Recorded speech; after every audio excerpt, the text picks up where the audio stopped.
Sprechen Sie sprechen Deutsch? Nein. So, guten Tag miteinander. Verrichter Sternenkeim, nicht laufen heute, verricht Herrgottskeim. Es gibt Leute, die würden alle die Wege nie.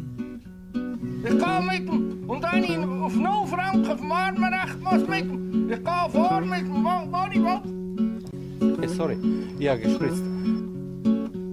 Snejpüti. Nein, Angst und Geld habe ich keine.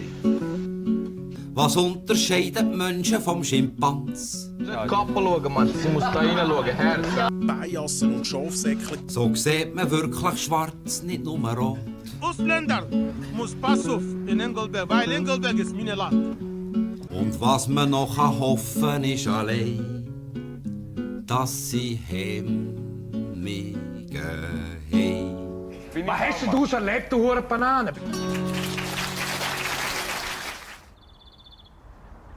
Die berühmte, feine Mohrenköpfe.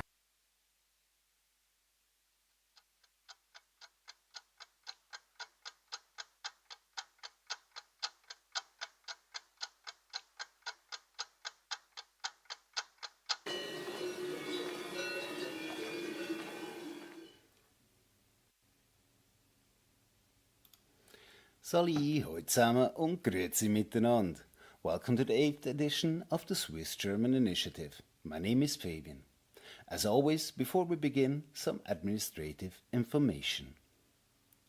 Now, this part will probably change in the beginning of March, as Discord changed its policies, where they now require a Face ID. And as I value anonymity, I'll probably have to search for another solution. So, till then, if you want to join the stream, create a Discord account, go to the respective post on our Schweizerdeutsch and comment your name, and I'll send you the link. And if you have any questions, either post them directly in the chat or in the post's questions with the current date. And to please the YouTube algorithm, please leave a like and subscribe. Last week I ended the show with the comparison of the song I'd Love to Change the World, which got the video flagged, by the way, for copyright.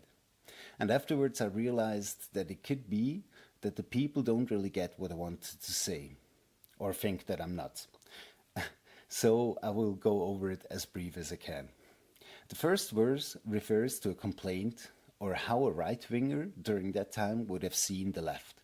So different looking, different loving, different thinking, which he cannot understand. So it's without sanity. In other words, the others, or those weird ones who lack sanity, which is what the first two comments display. No understanding of the other side, or sanity from the underside. Then we have tax the rich, feed the poor, i.e. socialism, where one claims that the program of the SVP is to get lower taxes for the rich. And the last one explains that if you overtax the rich, everyone gets poor. As I explained in an earlier episode, the main part is creating golden cows, of one which is the economy, for which in the last 60 years they imported a lot of people. This is different, or this was different in the 60s and 70s in America, where they still had the mantra to breed instead of getting migrants for the economy. Now, if anyone is asking why did this change, the reason is central banks and the move away from the gold standard. This change made it so that governments don't have to rely on taxation of their population, as currency can now simply be printed and reinvested. So no need for breeding, and therefore to still get or have the GDP up, you need migration. Now here a right-winger might be confused in a sense of why should it be bad that people were breeding instead of migrating? The reason is perpetual growth. While on paper the GDP grows and grows, the wealth for the regular person doesn't. And everything starts running over its capacity, which breaks down systems and gets more unpleasant to live in. And Lastly, here we have two people who discuss what they would like to have changed, but they don't know what to do. So they left it up for the state, which led to the Antidiskriminierungsgesetz, which resulted in exactly what the last common feared that could happen, without realizing that it already happened. So if you're interested in such topics, I would highly recommend that you listen to both videos of Yuri Bezmenov, which are available on YouTube. One is an interview and the other one is a presentation, and they're both about an hour long. If you already know what active measures are or mean, you can have the short version in his book, Love Letter to America. Or, if you want further information, read The Socialist Phenomenon. So, now let's continue with some less heavy information. I thought to have a new segment on Swiss words or sayings. This is why I named it Wie ihm Schnurren gewachsen ist, which comes from the saying, redt wie ihm Schnurren gewachsen ist, where the one-to-one translation would be, he talks like as to what his mouth has grown into, which means he talks without any regard to anything. Now, before we begin to do this in alphabetic order, I wanted to have a look at the TTCH words. Now, I'm in no way a philologist or linguist or claim to have a deeper knowledge, but I find it fascinating to read about the root of words and follow their change through time, so the etymology. The TTCH is not really a formal expression. It's just to demonstrate the root consonants which stem from the French word toucher. Now, there are two main theories for the root of this word. One is the Germanic, so the TK root, and the other is the onomatopoeic, so the TC root, which is a difficult word for words which come from the sound that something makes. So like the word burp in English, for instance. And FYI, the asterisk next to the words means that those words are actually constructs, as we don't really have written text from those eras. Now, the general view is that the Germanic theory is the correct one, and as far as understood, the Indo-European root is debated, or debatable. This would mean it got from the Indo-European doik, which means lead or pull, to the Germanic, where it split into two words. One is tukon, which means push, knock, strike, and the other would be toihan, which kept the meaning of duk or duk. Now, I found it weird because things don't usually change from inward to outward. So the direction from your point of view is pretty specific in sayings. And they say that it's related to the force used, and not the movement itself. So from pulling to jerking to strike. So it increased in force, and therefore the meaning changed. Which I wanted to have to clarify it, and as I didn't want to read several books or read through how many articles, I thought it would be a good idea to use Google's AI. And boy, was I wrong doing that, because the AI switched the meaning mid-conversation. And when I asked again, it said it was a typo and that it skipped a step, where this error is neither a typo or a missing step. It simply, it switched the meaning. And anyway, I wanted to keep this one in as a reminder that using AI is never a good idea to replace studying actual sources. So let's continue. And now, I think the reason for this change actually happened with money, or more specific, with debt. See, we still use the word tucke in Zürichdeutsch, which means to hand over money in an unwilling manner. It stems from the German tucken, which today is drücken, where we still have the term Geld abdrücken, which has the exact same meaning. So how do I think it changed? I think the transition comes from keeping track of the count to keeping track of the count of money. Counting and keeping track of it in form of notches or scratches on something like bones or woods. Bones or woods is as old as it gets. We found bones from 44,000 years ago, and the earliest where it relates to money or debt is from Mesopotamia in around 3000 BC. The earliest reference in Europe is from the Romans, i.e. Pliny the Elder, from 77 AD. Now, I don't really have a depiction of the one which were used during the Roman time, but I have one from the Middle Ages. And here you see you made notches into a stick, and then you split the stick in two, so you had a non-falsifiable receipt. And by the way, this is where we get the word stock from in English, which is just a word for stick in German.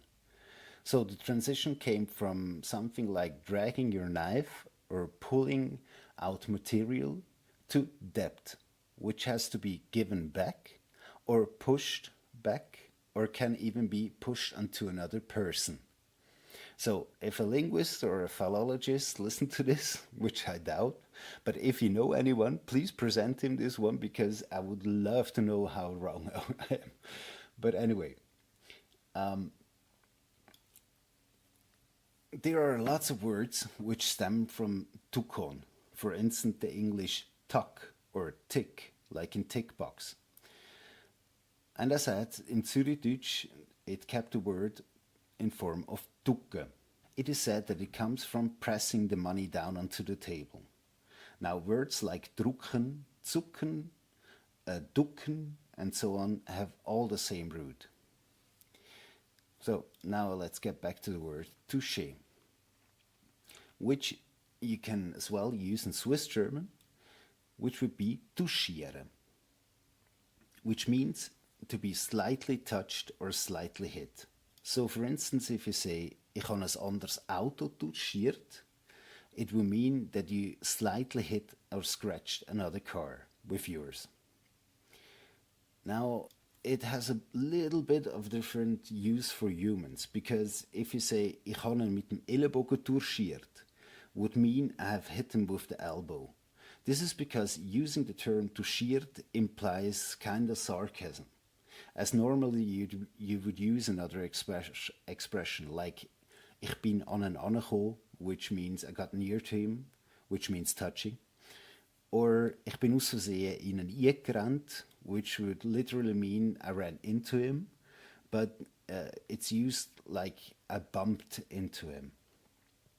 If you want to use it with human, you would add licht, so light or lightly, or even ganz licht, so really lightly.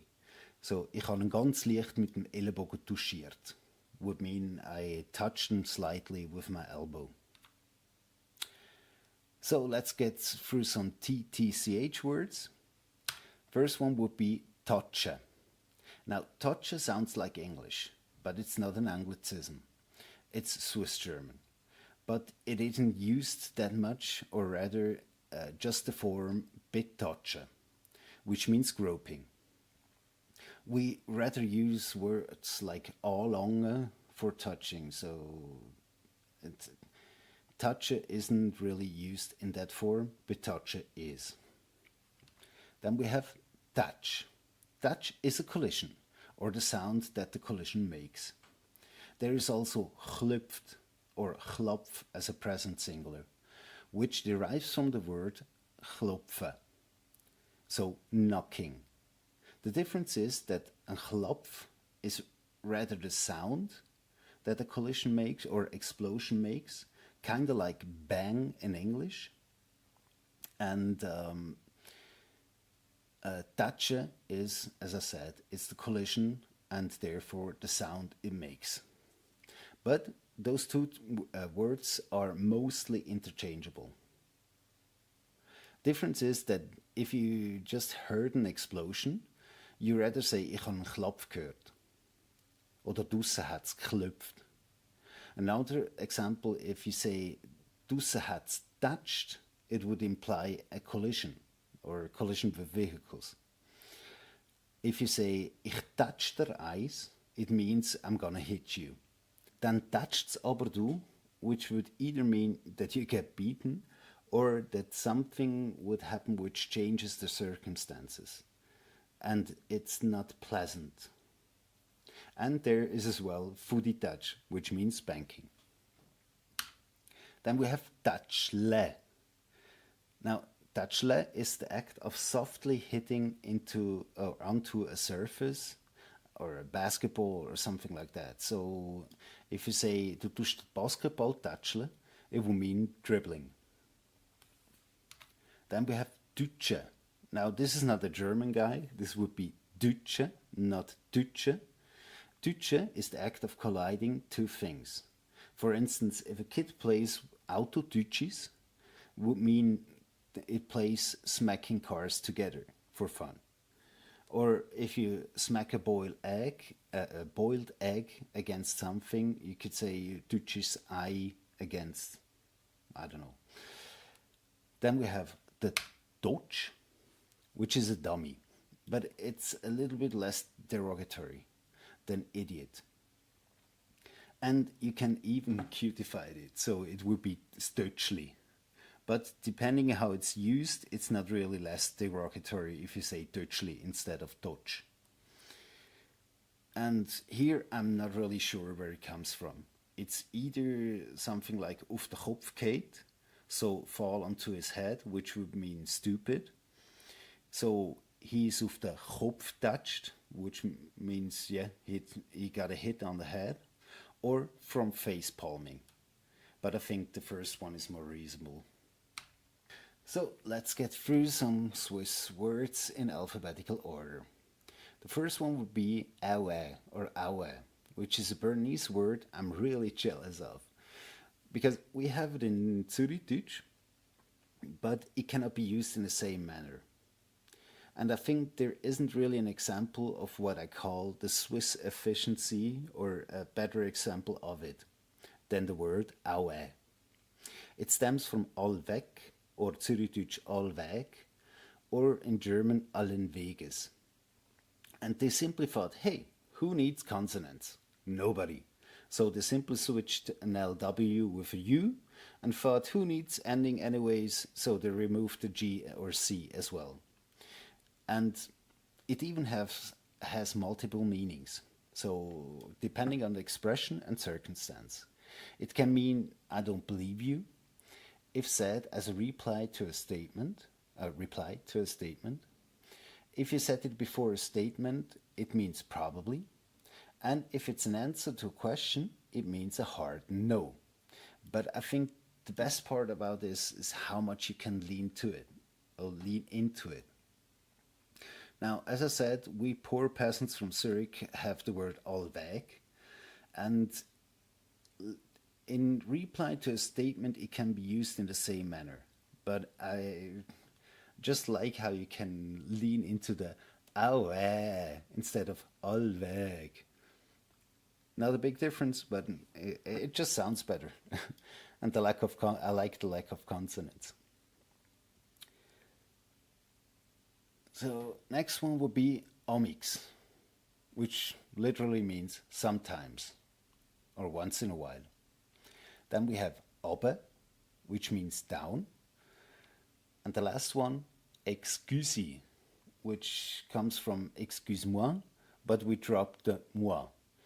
It's the same thing like saying excuse in English, but with where the me is missing.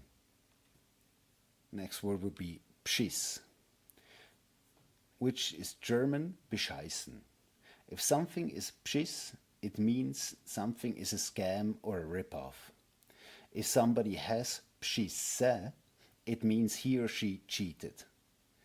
It cannot be used for cheating in a relationship. This one would be, in Swiss German, would be Fremdgehen or betrügen. Now, don't confuse it with beschisse, as this means really bad. So, for instance, if you're sick and you feel really bad, you could say, mir geht's voll beschisse. But be aware, this should be only used in an informal or unpolite conversation. And the next word would be brätle, which means to grill over a fire. It comes from Brate or Braten in German, which means frying. Now, this one is really weird because most people would write it like this, like Brätle, but also with an E, but it's not really pronounced that way because the Brätle is pronounced with a mix of Ö and E. So it's not Brötle and it's not Brätle, it's Brötle. Where I couldn't find the phonetic symbol for it, but how I say people will write it with an E, but it's a mixture between Ö and E, so Brätle. Next we have Brünzle, which means to pee. This can be used in a polite but not in a formal conversation, as it has a childish undertone. In a formal conversation, you would never specify which number you're doing if the conversation doesn't require it. Next one would be brülle, which means crying. And then we have Bütz, which means work. But a Bützer is a manual worker. You wouldn't use Bützer for somebody who works in an office or so on. And Bütz can be both, but Bützer is specific. So you would never call an office worker Bützer. Then the last one, we have Büsi, and Büsi is a cat. I couldn't find any word which is written with C without CH. So all the words we actually have which only use a C are foreign words. So Coiffeur, computer, and so forth. Swiss German words with a C always have a CH. First one is Grüsi-Müsi. This is when something is not in order, but it's mostly used for if you paint something completely random. So if you make circles and scratches and so forth, like a 3-year-old would paint. Krämle is buying random stuff, but it's mostly used for candy. Like if you snack at a buffet, but for buying stuff. Now, here it's the same as with Brätle, because it's pronounced with this ÖE combination. Next one would be Küngel, which is a rabbit. In Zürichdeutsch, most people probably would say the German Hase, so Has in Swiss German, or Zürichdeutsch instead of Küngel. Then we have a Charot, which is a toad, German Kröte. Then Krippe is German, is the same thing Krippe in German, or a crib in English. But it's mostly used for day nursery. If you have an actual bed for a child, so the actual Krippe, you would say as Kinderbett instead of Krippe. Then we have Kinski, which is kindergarten. And last one, Chometz or Chometz, which means either come on, so Chometz, which will be pronounced or has the same pronunciation and the same meaning as come on. And it also, you can also say it as Chom jetzt, in a sense of come on now, we have to go, let's go, and so forth. So let's switch to the segment Holier Than Thou. In the last couple of episodes, I went through the two most famous battles, so Sempach and Smorgarten, which I would rather call ambushes than battles. But there in between were about 2 wars and 10 battles, and probably even more skirmishes if you dig deeper. But this would take me weeks, or I don't know, months, years, to get through all of them, so I only pick the most relevant ones, or the ones that you hear the most. One thing I wanted to clarify here is that there are lots of videos or articles which claim that the wars and battles were fought by some free peasants, which one day thought, hey, we have enough, and went against the local ruling authority. Something like the saga of Wilhelm Tell, but in a much larger scale. Which is something that never happened and probably never will happen. So why is that? First of all of this happened in a time where feudalism was the norm. Feudalism is mostly depicted like this. You have peasants or serfs, which were controlled by the vassals to the lord, and the lords were controlled by the king. The king itself had alliances with the church, empires, and other kings. Now, the term free territory simply meant not controlled by a king, but you still had the clergy, ruling class, and so forth. And if you have no king, that means you have no knights either, but the rest remains. Now, as for peasants going to war, like today, you don't contract directly with a warring party, you contract with a company. Today, this would be something like Blackwater, where the term company actually comes from, which when you use it in business. It's a band of mercenaries. This was usually led by some royalty or by a person who simply had the means. And then you had freelancers, so renting out your lands, i.e. Speer, directly to a company. So peasants organizing a war never happened. I mean, there are revolts, but, and it's a big but, if you dig deeper, you always find some organization, meaning some rich folks which banded together somewhere in the background. One further thing to understand, the rise of the Swiss and the expansion of the territory happened under the same circumstances as it did with every other case in history. Doesn't matter if it's big expansions like the Romans, Alexander, Genghis Khan, or mercenaries like the Albanians in the Ottoman Empire, or smaller quote-unquote conquests like in this instance with the Swiss. The circumstance is always you have a centralized organization. This is the reason why peasants itself never go to war. You need an organization, and this is why you always have a bigger actor behind every bigger change. If it's not in a backwater, the requirement for secrecy and organization increases drastically. Next point would be to be poor or have a lot of poor people and or fanatics. This is because you need people who are willing to die for the cause. And why poor? As today, most of the times you had some sort of so you got paid for it, or in earlier days you could even keep part of the spoils. So if you could die anyway, any day, why not try your luck? Next point would be not adhering to ritualistic combat.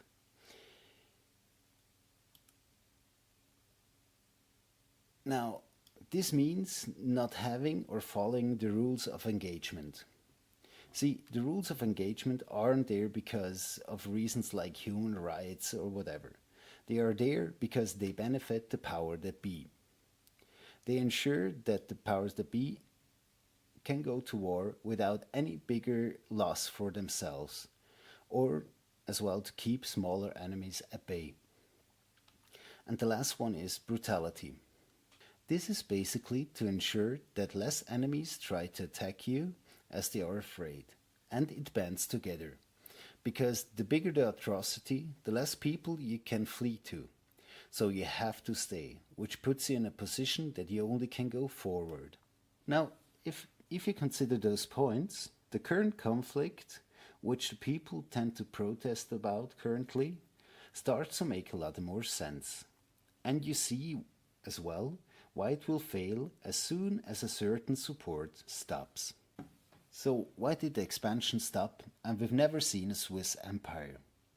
I think the most important point is that there was no single ruling authority. Unlike in a business where you need a single boss or head, where too many of them lead to disarray as interests diverge and you start to stagnate. Now think this led to the defeat at the Battle of Orbedo, or as the case is that the battle even happened. In 1419, the Swiss bought Bellinzona from the House of Saxe. In 1422, Bellinzona was attacked and the garrison defeated by the Duchy of Milan, because they rejected the proposal to sell it. Now, why did the Duchy do this? Because Milano would have been the next step for the Swiss, as it would brought them one step closer to the sea. And as the Swiss had expansionist tendencies, he could be sure that he would be the next in line. So here's the reason why we don't have any access to the sea. Now, I would speculate that if there was a single authority, they would have increased the garrison in Bellinzona adequately, or even increased it so much that they could already start with the further expansion. Now, this taking over of Bellinzona led to the Battle of Orbedo, where the Swiss tried to get Bellinzona back, which failed, and if not for the appearance of some foragers, where the Milanese thought they were reinforcements, they would have been slaughtered completely. This led to 60 years of back and forth between the Milanese and the Swiss, and although the Swiss were successful in the end, this was the start of the end of the expansionist tendencies. The next point would be the Battle of Marignano. This is the actual reason which led Switzerland to its neutrality. The Swiss got devastatingly defeated by the French, and because the loss was so high, they realized that they weren't able to compete with the major European powers, as they could not replenish their troops as easily as the other powers could. So they signed the Perpetual Peace Treaty. Now, this isn't neutrality as we have it today, but it led to the foundation of it. And the next or the last point will be the Reformation, which I will continue in the next episode. So let's see if we have some questions.